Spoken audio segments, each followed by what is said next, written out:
IPLൽ 5 തവണ മുംബൈ ഇന്ത്യൻസിനെ കിരീടത്തിലേക്ക് നയിച്ച രോഹിത് ശർമ്മയെ മാറ്റി ഹാർദിക് പാണ്ഡ്യയെ നായകനാക്കിയ നടപടിയോട് ആരാധകർക്കുള്ള കലിപ്പ് ഇതുവരെ തീർന്നിട്ടില്ല.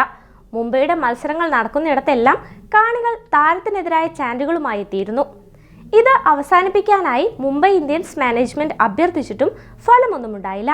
ഹൈദരാബാദിലെയും അഹമ്മദാബാദിലെയും മുംബൈയുടെ സ്വന്തം തട്ടകമായ വാങ്കഡെ സ്റ്റേഡിയത്തിലും ഇത് തുടർന്നതോടെ രോഹിത് തന്നെ ഇത് അവസാനിപ്പിക്കാനായി ഇടപെടുന്ന വീഡിയോയാണ് ഇപ്പോൾ സമൂഹ മാധ്യമങ്ങളിൽ വൈറലാകുന്നത്.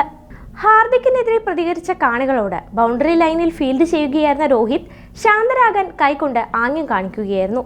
പാണ്ഡ്യ മത്സരത്തിന് മുമ്പ് വ്യായാമത്തിനെത്തിയപ്പോഴും ടോസ് ചെയ്യാൻ ഗ്രൗണ്ടിൽ ഇറങ്ങുമ്പോഴുമെല്ലാം രോഹിത് വിളികളോടെയാണ് കാണികൾ എതിരേറ്റത്. സീസണിൽ കളിച്ച 3 മത്സരങ്ങളും തോൽക്കുക കൂടി ചെയ്തതോടെ ഹാർദിക്കിനെതിരെ സമൂഹ മാധ്യമങ്ങളിൽ വ്യാപക പരിഹാസവും ആക്രമണവുമാണ് ഉണ്ടായത്.